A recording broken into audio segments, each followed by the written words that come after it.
Kuphi emakhaya amadolobheni nasedukomplasta khona. Welcome everybody to this week's edition of Ilungelo Lakho, It's Your Right. Luhlelo kwenu lulethela konke lokutawutsinza nine namalungelo enu njengebathengi. Mbukeli, for so many South Africans, making ends meet has become increasingly difficult. But for some, a simple backyard garden has become the beginning of something bigger. Asingene endzabeni yethu namhlanje kuva kabanti ukuthi tilimo netibhidvo tingayigucula kanjani ngeimpilo yabantu.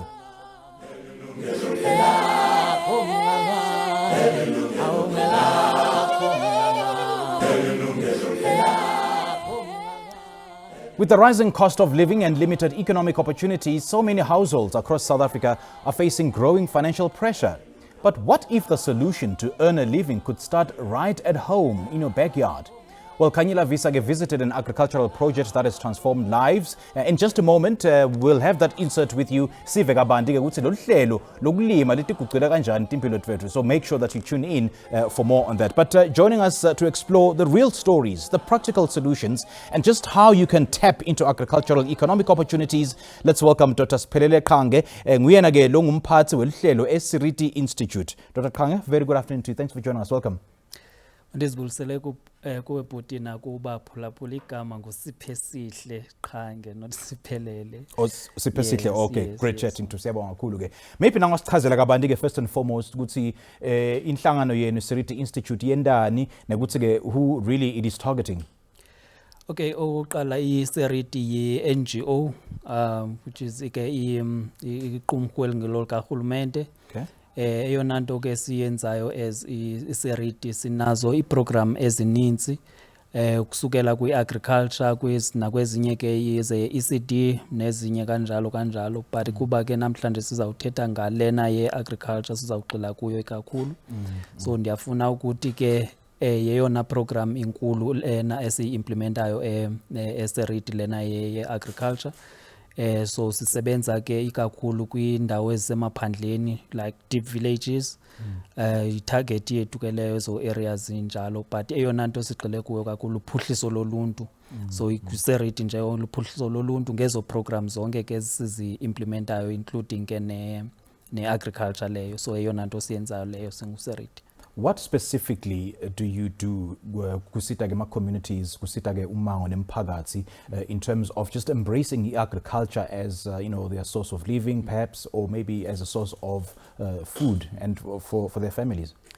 Okay, okokuqala andifuni siyibalekele into ethi i-agriculture yeyona nto esakhula nayo even kwade kudala kwamandulo yaqona.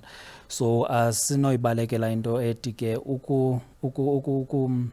ukutya yeyona nto mosiyidingayo yonke imihla. So i-agriculture ke yeyona nto ibalulekileyo ukugenerate ke ezo like the livelihoods njengoba ubusewutshilo ekuqaleni. So ibalekile ke lonto ibaleke kakhulu. So singuSiriti eyona nto ke siyenzayo kukuya pha emaphandleni ze sibafundise ngokulima. Ndicinga manje ngubusitsho eqaleni about ilento zi-backyard gardens. So eyona nto bangayiqondiyo abantu xa becinga nge-farming bacinga ngeza commercial farms bazibona pha kwabantu especially abantu nabamhlophe eza commercial farms. Kodwa ke thina ke sibaqala kweza gadi zipha emveni kwezindlu emakhaya uyaqona. Umuntu aze abone ke ngoku i-potential into angayenza from le gadi yakhe incinci uyaqona. Kuba siye sithi ngokwasebenza kwezi space sakhe esincinci simenze abone abone like i-future, because uyakwazi ukuthi le gadi yakhe incinci uyakwazi ugenerate 500. Abone uba ndinga-expanda ndingakwazi ukugenerata 1,000 rand, uba ndinga-expanda ndingakwazi kanjalo. So i-training zethu ke zigxile kula value chain yonke kusukela kwi-production uyoma kulo xa usewuharvestayo yaqona simfundise ke ngoku umuntu ezondlela zonke ezozigaba zonke iyoma kwisigaba sokugqibela. And Manike, make me understand ukuthi ke nanifundisa abantu ke in what form, in what sense do you capacitate them to provide capacity building? Noma do you provide like training what kind of seeds to plant in which kind of climate or the topography or the type of soil and everything or everything in between? Yes, so i-training zethu njengoba benditshilo uba sijonga i-value chain yonke, so siqala ukuproducer i-seedling qala uba uyiproducer kanjani i-seedling. Then xa sekwazi ukuproducer i-seedling ke ngoku uyityala kanjani i-seedling and ke ngoku uyinakekela kanjani ude uyofikela kwisivuno yaqona. And then naxa ufika kwisivuno ikhona ezinye izinto kufuneke uzenzile ukuze i-product yakho kube kanti ikulungele ukuya emarket yaqona. So sibathatha ke ngoku kuzo zonke nje ezo zihlandlo up until umuntu ayofika ke ngoku kweso stage okanye kweso sigaba soba athengise. So i-training zethu zikhaverisha yonke ke ngoku lonto leyo. Okay, okay. And then who is it designed to support? Small-scale farmers or just individual farmers as long as they've got space in their back gardens? Okay, i-training zethu zijonge like yonke sonke nje like isigaba nje okuso as umfama yaqona. So siyaqala kumafama la alimela ukuba atye pha ekhayeni, the subsistence producers, right? Yes. Up until the emerging xa already ke ngoku to be fully commercial yaqona. So itargete lo mafama anjalo sigxila kakhulu ke kubantu abangomama ne youth, but ke sitargete nje like umfama. So if we are producer pha ekhayeni for ukuzityela sikufundisa indlela ezifanelekileyo, so because lama farmer kwizigaba ezahlukeneyo ne training zabo azifani. Because iya ngokuba uproducela ntoni, then ke ngoku sikunike i-training efanele loo nto uproducela yona kanjalo up until i-level ke ngoku yokubana ukwazi ukuthengisa. Right. Dr. Qange asishiye lapho ke. We'll continue our conversation in just a moment. Kwanyalo ke mbukeli sisishelele ngasetitshelo. Please do join us after this break. Leli lungelo lakho.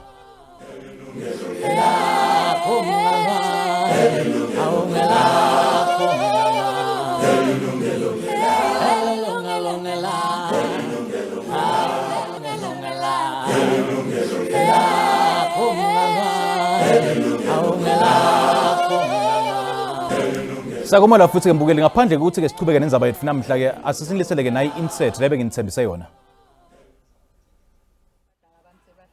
Abathengi abaninzi kweli baphantsi koxinzelelo oluya lubanzima ngokubanzima ngokwasepokothweni. Abanye sebaphelelwa ngamacebo, kodwa kungenzeka ukuba behleli nje iqhinga likwalapha eyadini ekulimeni. Nditsho nokuba sisithiya nje esincinci. Ayonto nje yokondla usapho, kodwa ingalishishini elakhe lanempumelelo. Eli lelinye lamaphulo ezophuhliso lesiriti, umbutho engenanjongo zokwenza ngeniso. Eli phulo seliguqule ubomi babantu abaninzi. Umbali Mnisi ngomnye wasebexhamlilo kweli phulo. Uthi waqala engenalo nofifi kwezolimo. Kodwa konke oku kujike emveni kokuba egqibe inkqubo yengqeqesho yalombutho kwezolimo. Yena nabanye abaxhamle kule nkqubo bakwazile ukuzisikela ishishini elithi bona, nelibizwa iLekwa Together Farming. ISeriti Institute sisithole via Facebook uma sizo apply from 2022 mayifika, and then isa apply lapho basifoyinela sasebenza khona. ISeriti isincede ngokuqala yiwo ama training, and then kwesi2 basincedile nangama tools, then i-dripping enibonayo sifakelwe yibo, and bayasinceda futhi kakhulu because even ama ku-bakery yethu yibo futhi mabanama training bayakhona ukuthi basibize ukuthi sibe khona sithengisele labantu abasese ku program since thina sesingasekho khona. So iyasiza kakhulu iSeriti. La kithi siyatshala ispinach ne, ianyanisi, beetroot, konke nje siku i-crop base, and then mase kukhulile siyathengisa, sithengisela i-community, sithengisela abantu abenza ama-event. So siyakhuluma nabo mangabe ufuna esiprocessiwe siyakwenzela iprocessing, mangabe ufuna nje ispinach uzozenzela wena ekhaya, but senze kube easy because sesiyenza neprocessing, so nje siyathengisa. Sinawo ama-market esiwathengiselayo, banokusicela uma ngabe vele i-high in demand ukuthi bacela ukuthi sibadelivele. uSipho Motlungu yena noko wangena eSiriti sele enofifi kwezolimo kuba nangona wayengaphangeli nje kodwa wayenelwazi lezolimo esondla usapho lwakhe. Kodwa emveni kokuzibandakanya nenkqubo yengqeqesho eSiriti ude waba ngomnye wabaqeqeshi apho. Dikhule emakhaya sitshala ngendlela esitshala ngayo, but iSiriti sithema sifika okay indlela besitshala ngayo it wasn't wrong ne, but basifundisa amanye ama techniques to say ukuthi kuze wenze production okay cishe ungatshala ngendlela eso kuze ukuthi ube ne production right producer yeah.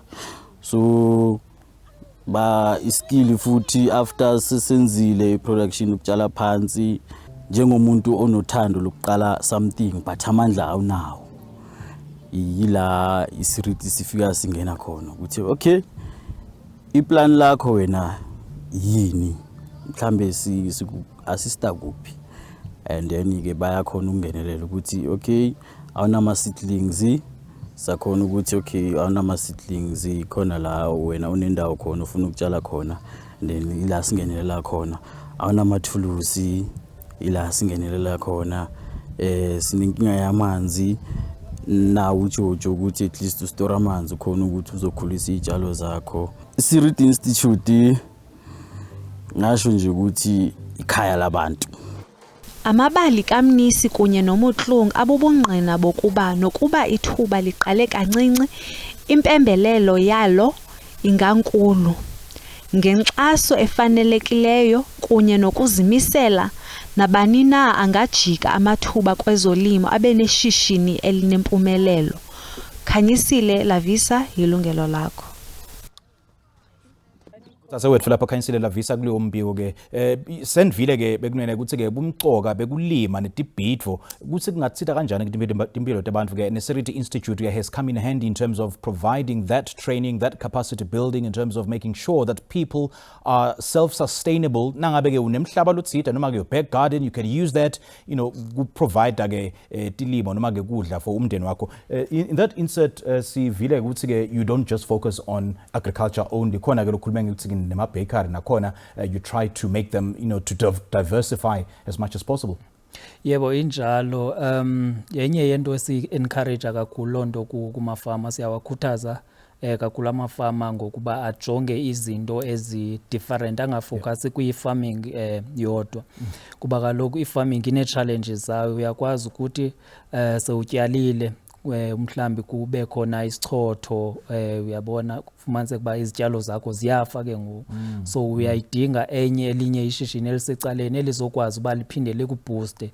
Ilonto kamafama amaninzi ufumanise kuba naxa engenayo ezinye izinto afocuse kuzo, once umuntu ahlangabezane ke nalo micelimngeni njalo ye-farming ke wonke umuntu okwi-farming ayaziyo, umanise kuba uyancama ke ngoku aphele seyeka nje kwa ukulima. Kodwa uba ufocusa kwizinto ezahlukeneyo, yakwazi elishishini likwazi uba libooste elinye nelinye xa line-challenges zalo aboostane kanjalo kanjalo. So siyayikhuthaza kakhulu ke into kanjalo lolo hlobo i-setup lolo hlobo i-diversification. So lama farmers ke niwasita kuze kube nini? At what point do you know, stop supporting them, or just after they've sold their first produce, is that when you leave them on their own? Okay, so indlela esisupporta ngayo ke amafama, okokuqala kukhona sinesebe ngaphakathi eSiriti esithi Workland Grow, lisebe elo le agriculture ngaphakathi eSiriti. And then elo sebe liye li-implement ke ngokanye lenze i-projects pha emaphandleni. Ezinye ke amanye amaxesha ke aye adeterminwe yi-project leyo sizobe si-implementa ngelo xesha, uyaqona.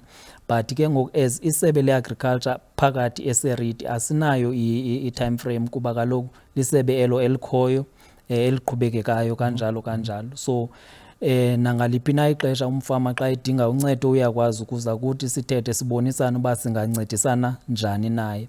Kodwa ke ngokwe projects, if wena ungumfama ungene ngenxa ye project, xa kuphela ke ngokulo project it means ke ngokuphela ilento za oloncedo bulufumana ngenxa yalo project leyo ubukuyo. But as isebe within Seriti, as Work Learn Grow, it's a continuous program. Ayinaxesha leyo, into enexesha zi-projects zodwa. So akhona ke ma programs ukuthi ke nibaqale from the very beginning, from planting to processing to marketing and ultimately getting markets for their produce. Khona ama program anjalo, enye yayo yi-Social Employment Fund program, this one. Okay. Le project isifundise okanye sifunde lukhulu kule project le kuba ibingekho about farming yona kahle kahle, it's about creating employment opportunities, right? But ke ngoku thina kuba sisenza i-agriculture sifocuse ikakhulu kwelicala le-agriculture, sikhona ke nezinye i-activity esiye sizenze. So le project ke ngoku iye yasinikeza ithuba lokubana sithathe umntu ongazange wenza kwanto inokulima phakathi, zange waqalisa kwa ukulima ublank but umntu ufuna ukuthini uba involved kuba kaloku amathuba omsebenzi anqongophele. Simthathe lo mntu enjalo ke ngosiqale sithini simtrain, but before simthathe siye sim-assess into yoba unayo na i-passion, because kwi-agriculture yona nto ibaluleke kakhulu yi-passion. Funeka ube passionate about i-agriculture ukuze ukwazi ukuphumelela. So siyamqala kumntu engazange nje wayiphathi ye-farming, and then athi ke ngokuyithanda kwakhe aye eqhubeka ade ke ngoku abe kwizinga loba simbize ngoba ngumfama. Uqala ngoba ngumfundi and then abe ngumfama. And then ke ngokulo level ke aye afumane ezinye ke i-trainings ngokunjalo, ne-programs ke ngoku okanye i-projects ezizi-implementayo ziye zingafani. Ufumaniseke uba enye ifocuse kuwe xa ukule level usaqala awukabi nanto itheni, enye ufumaniseke uba izofocusa kwi-level elandelayo. Okay, now ungumfama uyakwazi ukuproducer, now you need to take your things to a market, and then ke ngoku utsho ungene kulo program, sikutransition to lo program ezokuncedisa ke ngoku ukufumana imarket, ukubranda kanjalo. So uhluke kanjalo kumsebenzi wethu across zonke i-programs nje esizi-implementayo. And then i-joining criteria, sikhona isidingo sekube nemhlaba kuqala before ngijoyine, noma ke yini nikufuna ngokubantu? No, ibalekile uba ufuna uba ngumfama, ibalekile uba ube nawo umhlaba, kodwa ke asiye sikuvalele ngaphandle xa usithi awunawo umhlaba. Njengoba benditshilo eqaleni into yobana asifocus only kwi-production, like on the ground primary agriculture, sijonga yonke nje i-value chain. Uyofumaniseka into yokubana abanye abantu abanamdla kwi-primary agriculture there on the ground. Umuntu passionate yena ngokuprocessa. So xa uprocessa ke ngoku akudingeki uba ube nomhlaba, you just need indawo apho uzoprocessela khona, uyaqonda. Nakanjalo omnye ufumaniseka uba uthi yena no ufuna nje udilishana ne-markets, so it means yena uzohamba yo-negotiate i-markets for amafama kanjalo. So sicheka yonke ilento i-value chain. But ke ukuze ube ngumfama sikhona, xa ufuna uba phaa e-groundini zikhona ezinto sizibiza ngoba factors of production ezibalulekileyo uba ube nazo before kanti ube uyaqala: umhlaba, amanzi, inputs like i-seedlings zakho, kanjalo. So ezo zinto zibalekile ube kanti uyaqala. So xa ufuna uba ingxenye yethu, you need to be clear, funeka usicacisele uba kahle wena undawoni apha kwi-agriculture. Uba kwi-primary agriculture, then sizokubuza loo mibuzo ngoku, unawo amanzi, unayo umhlaba, kanjalo.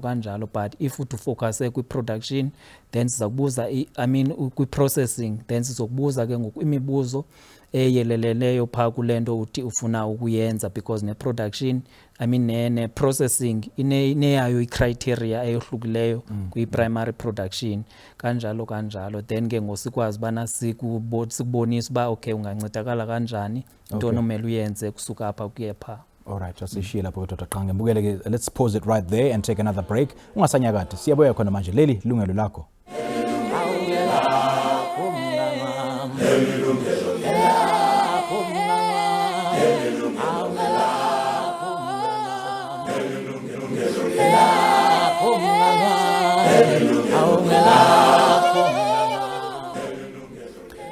Siyakomola futhi mbukele. We still we are taking your calls on 0117140672. You can also send us a WhatsApp to 060-844-9857. Noma ke usithumele i-email ku consumer@sabc.co.za or interact with us on our social media platforms, especially on Facebook. You can ask questions, share your experiences on whatever topic or discussions we're having, or you can even, share suggestions as well. But speaking of which, let's take our first caller. Kunababalwa ukhona la eJozi. Siyakomola ehlele zawubona. Hello, Putinsan. Siyaphila kunjani? Siyaphila. Talk to me. Khuluma nami. Ngibaba lwangubo ngose Eastern Cape ne, but ngihlale Joburg ngumama kubantwana abathathu andinamsebenzi. Okay. Kodwa umhlaba ndinawo pha Eastern Cape. Ndinomdla oba ngumlimi, andinawo amanzi kodwa umhlaba ukhona. And andinayo ne-background ye-agriculture, no grade 12 nje owento zakwa-commerce. Ndingathanda ufunda. Okay, ukhona ke Dr. Qange ke utakuphendula kulelo hlangothi. Ngithemba umvile ke ukuthi ke angasedakala kanjani ke le program le. Okay, uthe use Eastern Cape. Uhlala la eJozi, umhlaba use Eastern Cape, yeah. Yes. So okokuqala if ufuna ukufunda kufuneke asi-emailele so that sizokwazi bana simazise into bana i-training zethu zenzeka phi ngeliphi na ixesha and then akwazi ba athini ayo-joina yabo lo training leyo. Kodwa yona iba ufuna i-information let's say akakwazi kuyo-attenda i-training apho sizobe sizenzela khona, but i-information uyayifuna siyakwazi nokumsherishela lo information leyo ukuba uqala kanjani uthini like i-farming yaqona. So the information angayithola kanjani? Does she have to physically go to your offices or? No, angakwazi ukusi-emailela info@seriti.org.za. Okay, ngicela uphindze ke le-email ngoba she's still on the line. info@seriti.org.za. All right, Baba, let's athemba ke ukuthi uyivile ke. It's on your screen right now, info@seriti.org. It's on your screen right now. So make sure that you send an email and then you'll take it from there. And we wish you all the best in terms of, making a change for your family and making, your life more bearable for your family. Now, let's talk about agri nodes. Ukuthi ke yini agri nodes and what role do they play in supporting the small scale farmers? All right. I-agri nodes ndicinga uba igama elilona lixhaphakileyo ngu-AgriHub, but ke sinesizathu thina esibangela ubana siyibize agri node kuba once sibize nge-AgriHub abantu bazawubuyela kwinto eyike yakhona ekuqaleni yayibizwa ngoba zii-AgriHub. Ndicinga uba no-Department of Agriculture yayizimplementa i-AgriHubs. But the reason why thina sibiza nge-agri node is because indlela esiyenza ngayo yahlukile kuba kaloku thina yona nto esifocusa kakhulu kuyo it's knowledge sharing, ukufundisana phakathi kwamafama. Siyayikhuthaza kakhulu loo nto into yobana amafama adibane so that azokwazi ukufunda komnye nomnye because i-challenges amafama adibana nazo zohlukile. So xa bedibana ke ngoku befundisana ibancedisa kakhulu loo nto and iyabakhuthaza. So sadevelopa ke ngoku le model okanye le nto sibiza ngoba zii-agri nodes. Ke kuthi i-agri node asithethi nga-physical infrastructure ikakhulu. Yona it can be i-physical infrastructure apho ubona khona i-hub nyani, but thina sigxile kakhulu ku-physical infrastructure. Sigxila kakhulu ubana yintoni kanye umsebenzi wale agri node, of which ke ngoku thina sigxila kwi-network yamafama uba akwazi bathini adibane afundisane. Nathi sikwazi ubana xa sibizayo ingcaphephe from outside ziyakwazi ubana zine-central place apho zizodibana khona namafama, and kulaa ndawo ke ngoku kuyakwazi uba kwenziwe ne-practical. Fundi nje kuphela, yakwazi uba wenze into ne-practical. Apho siyakhona siya kwi-level apho amafama azokwazi uba athi umntu ngoku aziproducela phaa kuloo ndawo aziproducela kuyo, akwazi uba azohlanganisa le nto le produce yakhe namanye amafama. Apho siyakhona siya kukunqongophala kwemarket. Eyona nto silwa nayo uba senze ezi hubs nje kokunqongophala kwemarket. So sifuna ke ngoku senze lento sibiza ngoba yintlanganisela okanye aggregation. So imarket zine requirements zayo okanye zinezinto ezizifunayo okanye ezizinyanzelisayo ukuze zikwazi ukuthenga emafameni asakhulayo. Consistency, ukwazi uba ube consistent xa usupplyayo, equality, and also volumes, like uba ukwazi uba xa besithi bafuna amakhaphetshu ayi-100 every week funeka kube kanti unayo icapacity yokuproduce. But xa bengenayo ke ngoku ibalekile la network, bakwazi uba omnye aze ne-5 yakho omnye aze ne-5 yakho badibanise la 100 bakwazi ubana benze le nto ifunwa yimarket ngexesha imarket eyifuna ngalo, kuba kaloku nemarket irana ibhizinesi ekugqibeleni, uyaqonda. So i-agrinode zenzelwe kuba ayikho yi-one esinayo ukufacilitator izinto ezikanjalo. Ndingathi nje i-agrinode it's more around loo nto leyo. Awesome, great stuff. Now ingabe lolu hlelo ngalijoyina nini? Ngalijoyina at any time of the year noma the specific intakes during the course of the year? Asengibekise nje ummbila, nangihlanyela ummbila or umboni uhlanyelwa ke maybe during the rainy season or shortly before the rainy season. Okay, so njengoba benditshilo ekuqaleni bana thina eyona nto sigxila kuyo kukutraina amafama ne. So i-training ke you can get it any time of the year. So as long as ubana wena ukwazi ukuba ufikelele kuthi reach out to us and then sikwazi ba sixhumane nawe sibone ba udinga oluphi na uncedo, and then sibonisana ba singancedisana njani nawe ke ngokubheka phambili. Okay. So asinayo ilento za i-period because sijonge nje amafama nobu producer ntoni as long ba ungumfama and then uthethe nathi then sibonisane uba sincedisana njani. Eye periods yona kahle ijongene ne projects because njengoba singuseriti sincedisana namafama kwi-agriculture department, but ziye zibe khona ke ngoku i-specific projects esizi-implementayo zona ke ngoku zinexesha. So bufuna uba ingxenye yeproject ethile ngoku then it means funeke ube kanti upha kwela xesha elo lizobe libekelwe lo project leyo. Alright, asishiye lapho ke Dr. Qhange. Sibambe ke futhi lapho ke mbukeli sijike ngasetitolo hlala kanye nathi siyabuya khona manje. Leli ilungelo lakho.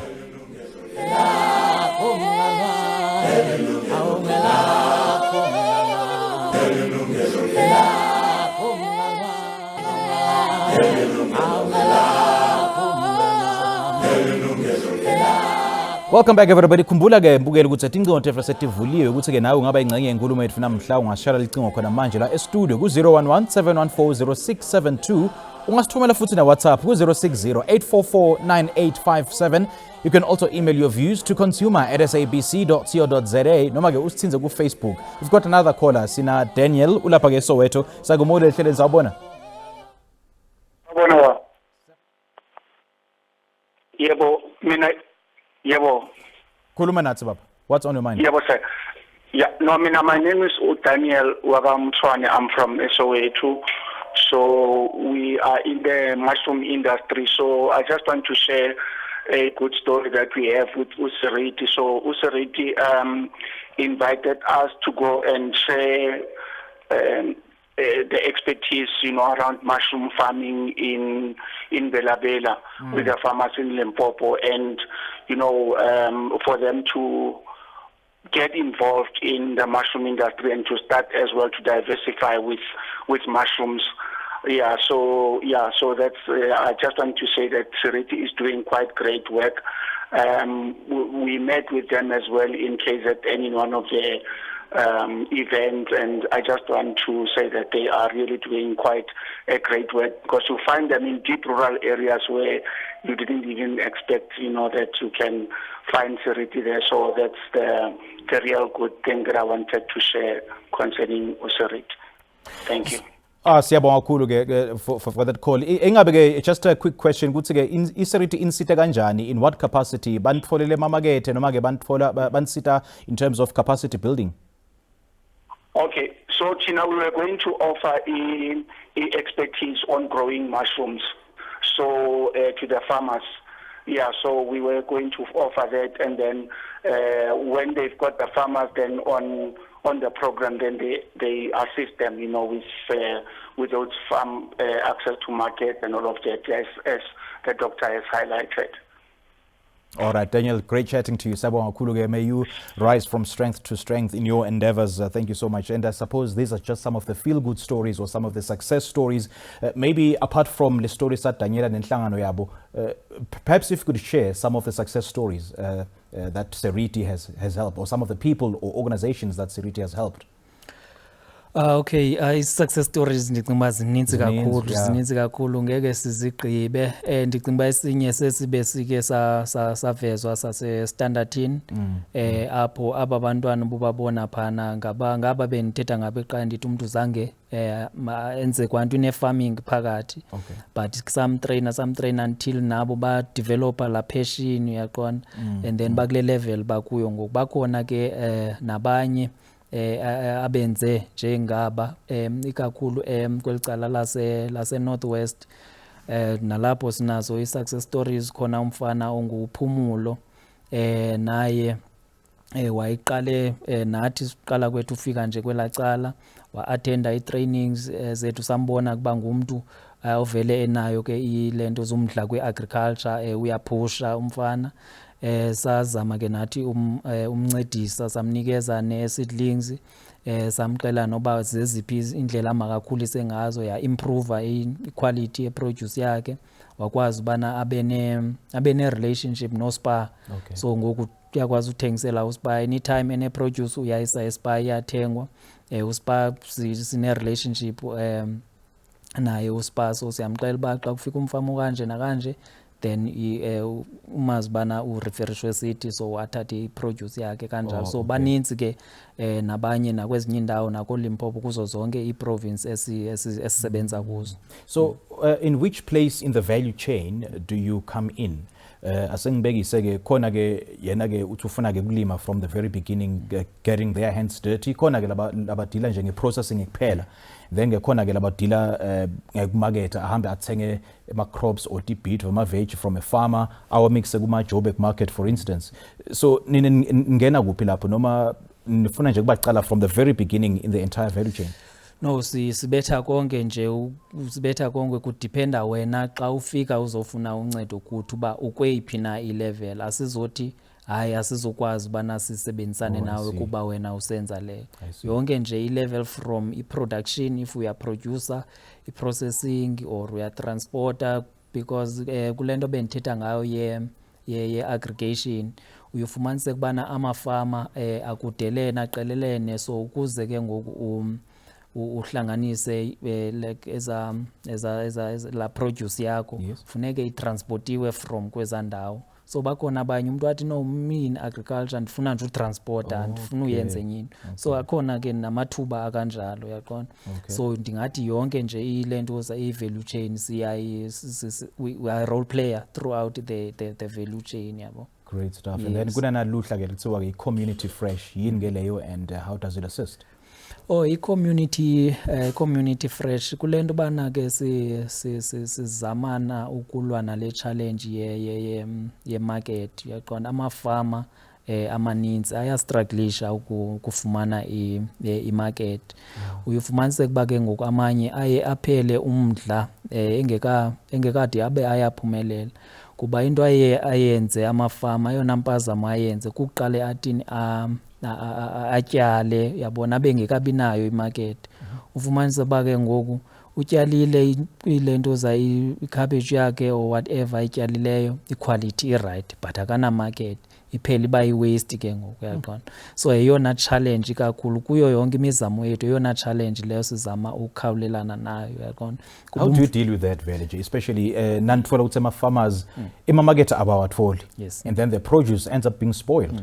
Yes, ndiya kulo point leyo ubana loo nto ke ngoku iye yasilidishela into yokubana size nale app sithi community fresh yaqona. I-app le application ongayidownloada efonini ku-Play Store na ku-Apple Store, ongayidownloada. So into eyenzayo ke ngoku le app lena yenza umfama uthi xa utyalile okanye ngokusatyalileyo ungekabe kanti uyavuna ukwazi ukufaka pha iproduce yakho bana ndityali ndinamakhaphetshu ayi100 ndizokwazi azolunga ukuvunwa ngexesha elithile yabona.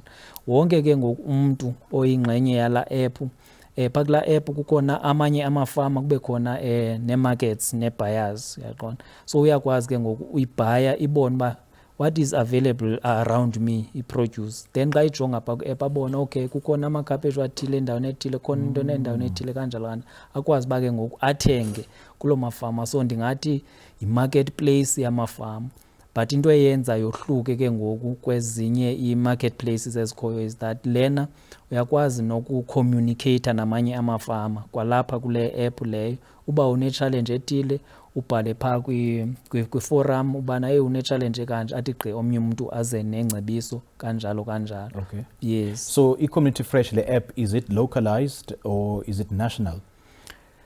For now is still localized because isafocuse kwi-area ezithile. Sisagqiba ukuyilauncha yaqona, sisagqiba ukuyilauncha last year ngo-September. So sisayipilota okwangoku, so ise kwi-areas ezithile.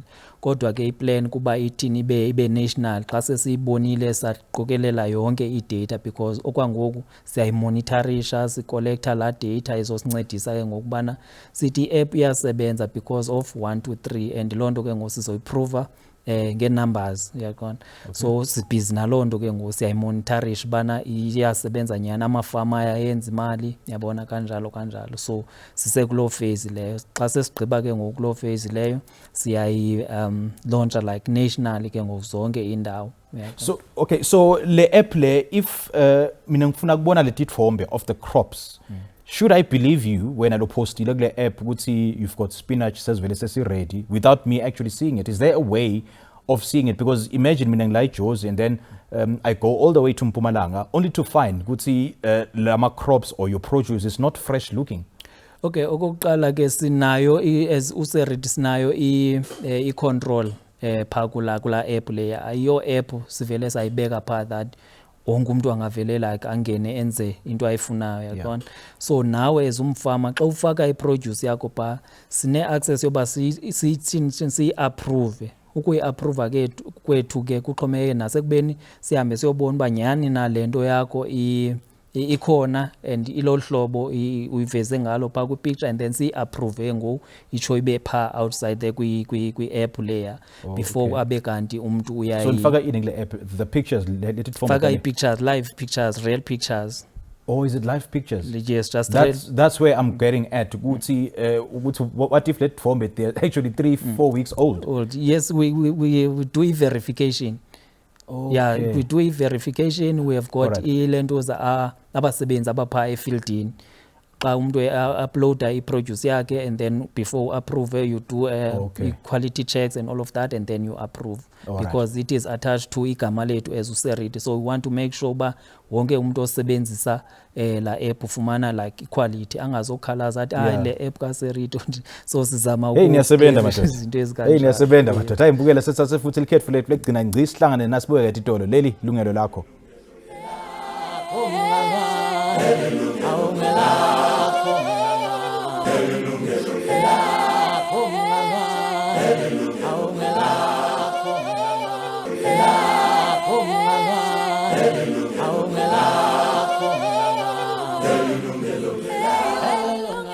Sakumolo futhi mbukele saqhubeka futhi nenzaba yethu. Let's take our next caller. Sina Tsehofatso ulapha ke Alexander. Very good afternoon to you. Thanks for joining us. Welcome. Tsehofatso and Alex, good afternoon. Hello, how are you? Very well, how are you? I'm good. Talk to me. I'm not if I'm on the right topic. Talk to me. Come again? Okay. Help. Nginendawo emakhaya ne? Yeah. eMpumalanga. So ngicela ukuthi mangiyothola i-sponsor, bansponsor ne-greenhouse ne-irrigation pipes, water supply. Oh, okay. Please hang on the line. Ukhona ke Dr. Qhange utakusida kulelo hlangothi. Okay. Yeah. ya ungakhuluma naye. Oh, okay. No, into ebalulekileyo I think into esiyigcinisa kakhulu lena kumafama because wonke umuntu uye athi esithi ufuna i-tunnel okanye ufuna i-irrigation, but into ebalulekileyo kuba siqale sithethe sibonisane kuba uyofumaniseka kube gqibeleni akazinidi ezinto athi yena uyazinida because ezo zinto are not basic okanye ayizo zinto ndingathi zinyanzelekile kwi-agriculture yaqonda uba banetunnel, but funeke siqale si-assesse imeko kuqala uba ngabe uyazidinga na ezinye zezinto uthi uyazifuna, and then sibonisane ke ngokubheka phambili. Ukumphendula asina funding that is directly meant for loo nto leyo ubana uthi okay if ufuna i-tunnel then we put tunnel for asisebenzi kanjani. Lento ndithi ufuneke uthini uze kuthi sithethe sibonisane uba kahle kahle ukuze wena uqala i-farming zintoni kahle kahle ozidingayo. Uyofumaniseka uba kanti awudingi nemali leyo ubucinga uba wena uyayidinga ukuze uqale. So into ebalulekileyo kuba masithethe, reach out to Seriti and then sithethe sibonisane sicebise uba ungathini kanjani, and if nyani uyazidinga ezinto zikhona ezinye ze-department ezenzelwe uba zincedise amafama ne-infrastructure elolo hlobo. Okay, in terms of farm inputs. Exactly, khona ilentuza i-departments ezenzelwe uba zincedise ngezinto zikanjalo. Okay. Yes. But ungamsita ke Tsegofatso ke directing them to that particular department. So angantfola kanjani ke futhi? Still kwakuseriti if uya email apha ku info@seriti.org.za, then xa ifika la email ithunyelwa kum directly, and then we can arrange a meeting sithethe and then sicebisane ukubheka phambili. Okay, ngiyathemba kuvile ke lapho Tsegofatso ukuthi ke kumele nicale nicocisane kuqala neSeriti, ungababhalela i-email ku info, it's on the screen right now, info@seriti.org.za, ngoba uSoshito utaqhanga lapha ukuthi ke kungenteka ukuthi some of the the farm inputs lokhulume ngawo awadzingeke ke kulolo hlangothi noma kulelo project lofuna kuyenda, kepha ke kumcoka ukuthi ke nikhulumisane nibonisane ukuthi ke ningayicala kanjani le project yenu nekuthi ke ningasitakala kanjani. Ushito ukuthi khona lama departments ke latakusita ke ekutheni uthole whatever farming implements or farming inputs that you may possibly need as a result of communicating nabo beforehand. Sathemba ukuthi utawusitala lo hlangothi ke Tsegofatso. Tsegofatso is still there. All right, thank you so much for a call though. Yeah, you guys are really on a roll. And then besikhuluma nge-Community Fresh ke nekuthi ke how does the app help small farmers generate more income? Yes, kulento benditsho ukubana once ke ngokufake i-produce yakho pha, it means ke ngoku we have got ilentoza i-chances zokufumana i-market yaqona. And nathi ke ngoku singuSeriti enye into esayenza ukuhlangabezana nalomcelimngeni uyi-market kukuqala ishishini esilibiza ngoba iHluma Roots. Esiba uSeriti eyi-NGO, then saqala ke ngoku uHluma Roots. uHluma Roots eyona nto afocuse kakhulu kuyo it's access to i-market. So into ayenzayo ke ngoku kukuhamba with our database ubana sinanga amafama esinawo, umhlaba nawo, nazi into aziproducayo, ahamba ayofuna i-market for la mafama. And then ke ngoku i-market izoba nesasivumelwano noHluma Roots lo, and then uHluma Roots nguye ke ngozo facilitator aqinisekisa into kubana le produce yonke kulama fama onke akwi database iyaqokelela bese endaweni eyi1 khona ukuze imarket ikwazi ukuyifumana.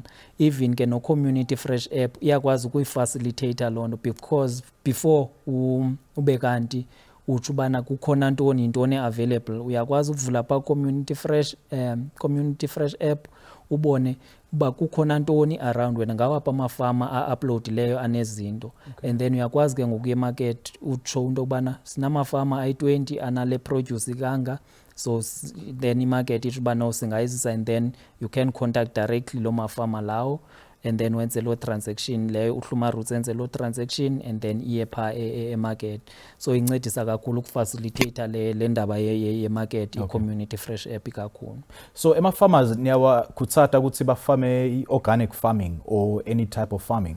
Asengibekise ke farmers khona la tawufuna kusebenzisa the traditional manure like umcuba wetinkuku wetinkomo noma manure like the chemical fertilizers. So asinando ichasa indlela umfama produce ngayo ne, but eyona nto sikhuthazayo kakhulu kuba umfama avelise ngendlela ekhuselekileyo, avelise ukutya ekukwazi uba kuthi umuntu akwazi ukutya. So ubuya qapela ke i-organic iyayenza lonto, even noku kutya mhlambi kusprayiweyo and all of that kuyayenza lonto leyo, but into ebalulekileyo kuba wenze izinto ngendlela. If ungumfama osprayayo ufaka i-chemical, because yes bekhona ilentoza i-challenges or imicelimngeni eyinyanzelisa ubana kufuneka usebenzise i-chemical ethile okanye umanyola othile, uyaqonda. But ke ngointo ebalulekileyo kuba usebenzise ngendlela eyiyo. Kukhona imilinganiselo kufuneka uyilandelile ukuze ke ngokutya ukuvelisayo kungabi yongozi ebantwini, uyaqonda. So we call that sustainable agricultural practices. So eyona nto ikakhulu siyikhuthazayo. So i-organic farming we know it's ibaluleke kakhulu, and ukutya kuveliswe ngendlela organic very rich in nutrients because they cause chemicals and all of that. But ke kulento bendisho into yokubana asichaze na ngendlela oproducer nga, but as long as uyenza ngendlela efanelekileyo khona ukuze abantu bazofumana ukutya okusafe ekugqibeleni. So eyona nto sigxile kuyo kakhulu leyo. And then I suppose it also ties in the fact that even nagu pest control, you encourage them to use chemicals, sparingly, not overuse of certain chemicals.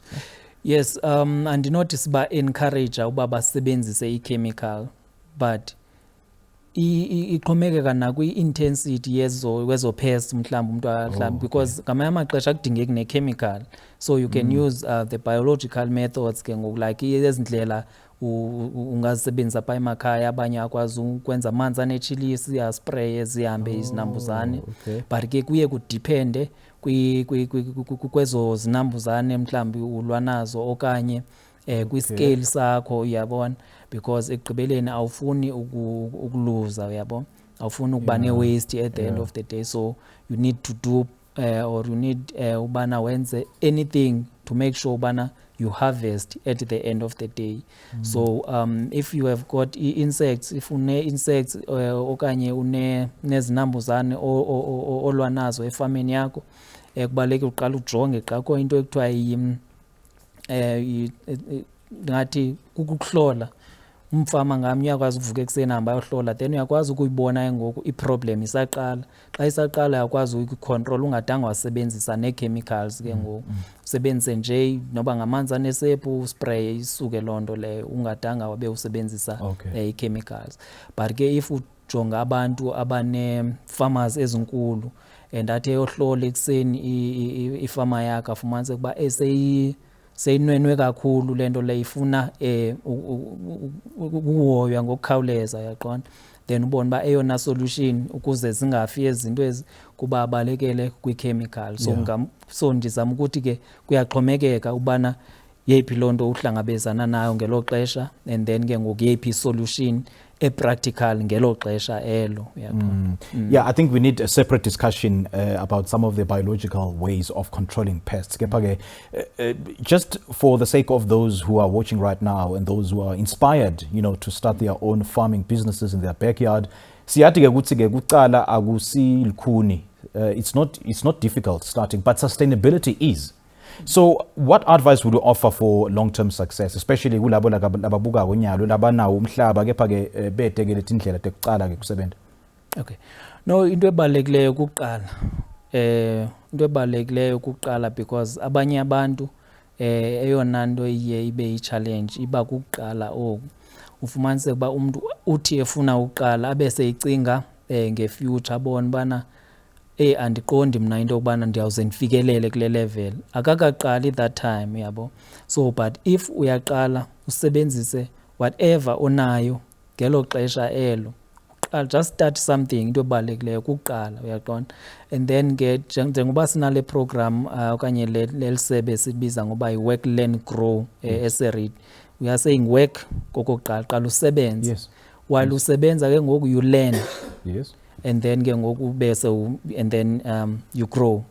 Grow, I guess, xa sithetha ngamafama ugrow, we're not talking about i-age, sithetha ngokukhula as in terms of i-profit. So amafama ngakhuthaza kakhulu into yobana umuntu makaqale bangeke ucinga ngefuture bana andiqondi uba ndizawuze ndifike kule level okanye yabona acinge nge-challenges before but sebenza uzofacana ne-challenges. Farming inayo imicelimngeni, you will encounter ezo challenges ezo, but during that process you are learning, and then once you learn ke ngoku uyakwazi ukuthini ukukhula njengoba besitshila uba uyakwazi ukuqala kwi-backyard garden ubone uba kule nyanga okanye kwesi sigaba ufumene i-500,000 rand kanjalo but into ebalulekileyo ukuba qala ube nento oyenzayo ufunde and then unyuke kanjalo ubuyiqale kulo level leyo i-sustainability is very possible. But ke ngo if uvele wacinga nge-challenges okanye uyoqala ku-level ephezulu kakhulu ufeyile, unfortunately xesha sinalo man. Thank you so much for joining us. Siyabonga kakhulu ukuhlanganyela nathi. Ndiyabulela kakhulu. Siyabonga kakhulu. Kwenye lokubukela sesifike maphethelwe lehlelo lethu namhla. Let me thank our guests for making time to be with us on the show today. Ngisazabonga kanye nane babukeli lapha emakhaya ngekuba nathi kuze kube manje. Sihlangana futhi ke evikini elitako lapho ke sitamele sinilethela lenye indzaba letawutsinza nine nemalungelo enu njengebathengi. From me Simphiwe Ngongane and the rest of the team, sizeke nisale kahle, wishing you all the great week ahead. Cheers. Hallelujah.